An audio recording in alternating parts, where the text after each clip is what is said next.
تو پھر وہ بے فکر ہو کے سارا کام کرتے رہتے. اور اگر اماں کسی وجہ سے پڑوس میں چلی گئی ہے کچھ کام تو وہ پھر بہت شیکی ڈگمگائے رہتے, ویسے یقین کے ساتھ نہیں کھیلتے. یہ ایک ہے بس اللہ کا کہ میرا جو مرکز ہے وہ وہاں پر موجود ہے. تو میں بھی یہی بات سوچنے لگا کہ ہاں ایسے ہی ہوتا ہے. یہ عجیب و غریب معاملہ ہے, اور وابستگی کا یہ جو رنگ ہے یہ اس طرح کا ہے کہ اگر آدمی اپنے آپ کو ڈھیلا چھوڑ دے اور سنگت میں آ جائے تو اس کو فائدہ پہنچتا ہے. یہ جو ہندو فلسفہ ہے یہ اس میں ایک بات بڑی پتہ کی کہتے ہیں کہ فلسفہ جو ہے یہ تصوف جو ہے اسپرچولیزم جو ہے اللہ کے ساتھ بھگوان کے ساتھ وابستگی جو ہے اس کے دو روپ ہیں. ایک کو کہتے ہیں وہ بندر روپ, ایک کو کہتے ہیں وہ بلی روپ. بندر کا بچہ بہت سیانا ہوتا ہے, سمجھدار ہوتا ہے. وہ اپنی ماں کے پیٹ سے چمٹا رہتا ہے اور ماں درخت سے دوسرے چھلانگے مارتی. اس نے اتنی مضبوطی کے ساتھ ماں کے جسم کو پکڑا ہوا ہوتا ہے کہ وہ کسی صورت پھسل ہی نہیں سکتا. اور چونکہ سیانا ہوتا ہے اور بندریا بھی سیانی ہوتی ہے اس لیے وہ اپنے سیانے پن کے ساتھ زندگی بسر کرتے ہیں. لیکن تصوف میں اور اسپرچوئزم میں اور روحانیت میں اتنے سیانے پن کی ضرورت نہیں ہوتی.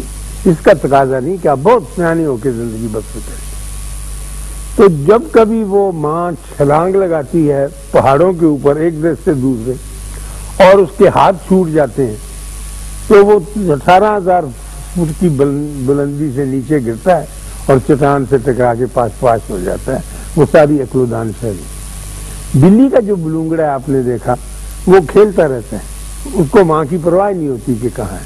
وہ ان کے گولے سے کھیلنے لگے گا تو اس کے پیچھے بھاگا ہی چلا پھرے پاگلوں کی طرح. ایک ڈبہ ٹین کا مل گیا پرانا کھلونا تو اس کو ہی الٹا پلٹا کے دیکھتا ہے. اس کو یقین ہے کہ جب میں آواز دوں گا میاؤں کہوں گا تو ماں کہیں سے دم اٹھائے آسگی سے میری پروٹیکشن کے لیے حفاظت کے لیے آ جائے گی.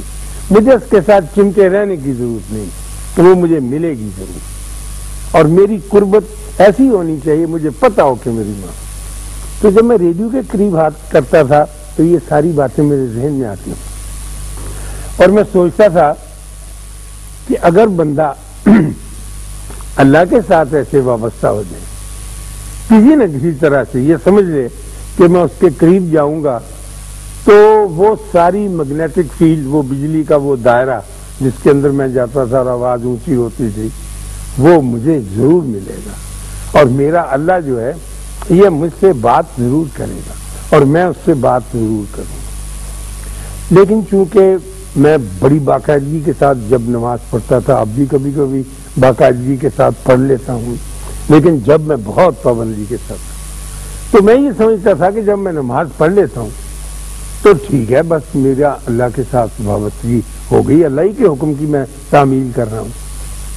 لیکن مجھے پتہ چلا کہ نماز اسلام کا ایک رکن ہے, وہ ایک حکم ہے, وہ تو پورا کیا جانا ہے. آپ ایک کلب کے ممبر ہوتے ہیں نا تو آپ کو حکم دیا جاتا ہے کہ فلاں قسم کی جیکٹ پہن کے ہیں, اس قسم کی ٹائی لگا کے ہیں, ورنہ آپ اندر داخل نہیں ہو سکتے. نماز جب تک آپ نہیں پڑھیں گے اسلام کی کلب میں داخل نہیں ہو سکیں گے, آپ اس کے ممبر ہی نہیں بن پاتے. لیکن اللہ کے ساتھ وابستہ ہونا ایک اور چیز ہے. تو میں نے بڑی دیر تک اور کافی مدت تک نماز ہی کو اپنا خدا سمجھا ہو, حالانکہ میرا خدا تو کچھ اور تھا نا, جسے نماز پڑھ چکنے کے بعد اس کے حکم کے مطابق مجھے اس کے قریب بھی جانا چاہیے تھا. کیونکہ جب تک اس کے ساتھ دوستی نہیں لگائی جائے گی, اس کے ساتھ جاری نہیں کی جائے گی, تو پھر بندے کا اور اللہ کا رشتہ تو پھر کسی کام ہی نہ آیا, پھر وہ بات ہی نہ بنی. تو یہ خیال آتے کہ سنگت اور قربت کتنی اہم ہے اور حکم کا بجا لانا ایک الگ سی چیز ہے, تو پھر مجھے خیال آیا کہ اپنے اللہ کے ساتھ تو ملنا چاہیے.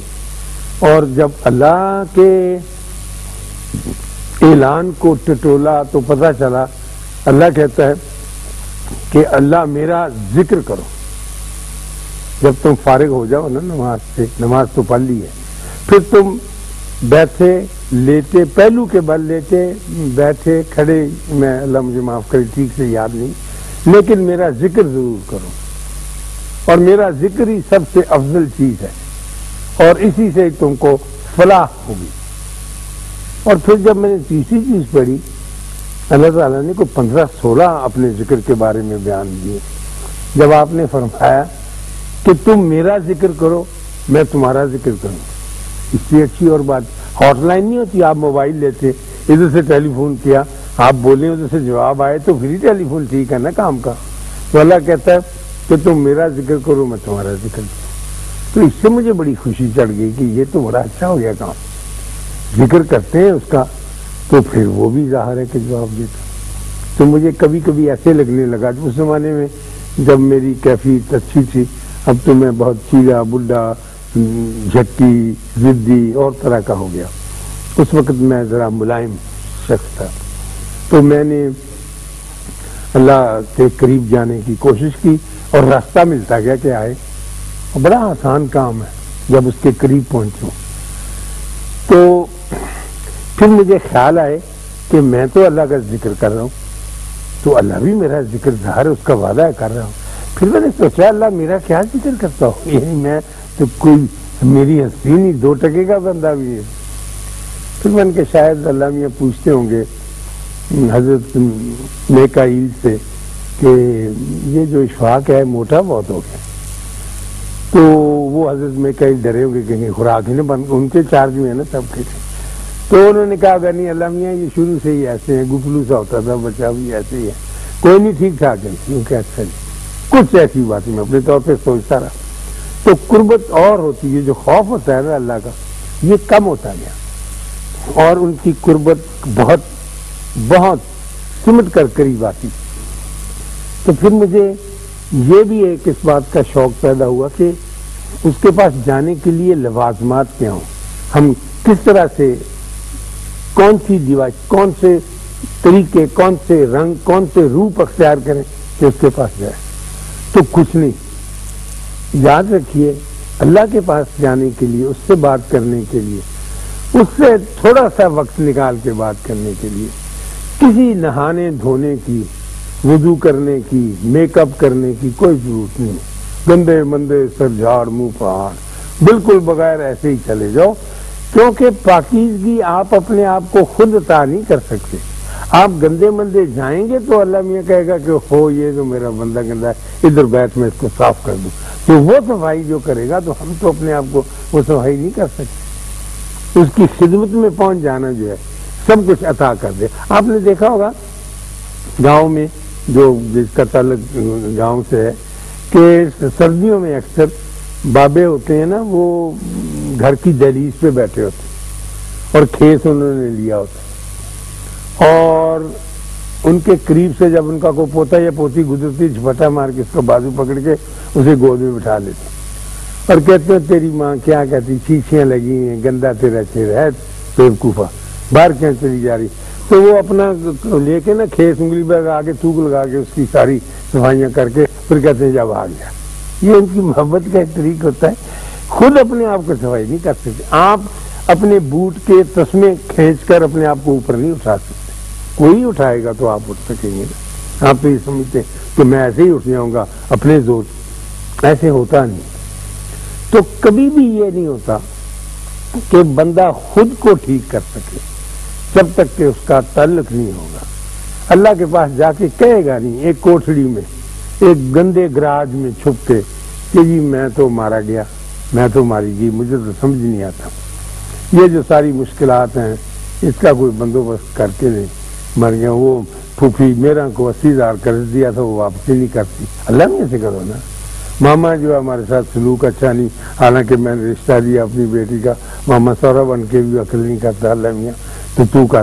تو اللہ میاں سنتا ہے بالکل اس کے، کیونکہ آپ قریب چلے گئے نا اسی ریڈیو کے قریب، جیسے ہاتھ کر کے آواز اونچی ہوگی۔ تو بندہ یہ کرتا ہے کہ وہ اپنے آپ کو صفائی پاکیزگی عطا کرنے کی کوشش میں لگا رہتا ہے، اور نہاتا دھوتا ہے ساری عمر گزار دیتا ہے اور وہاں قریب نہیں جاتا۔ مجھے آج سے کوئی 28-30 برس پہلے ایک اٹالین فلم کمپنی یہاں آئی تھی شوٹنگ کرنے کے لیے، اور وہ ہم بہاولپور میں شوٹنگ کر رہے تھے.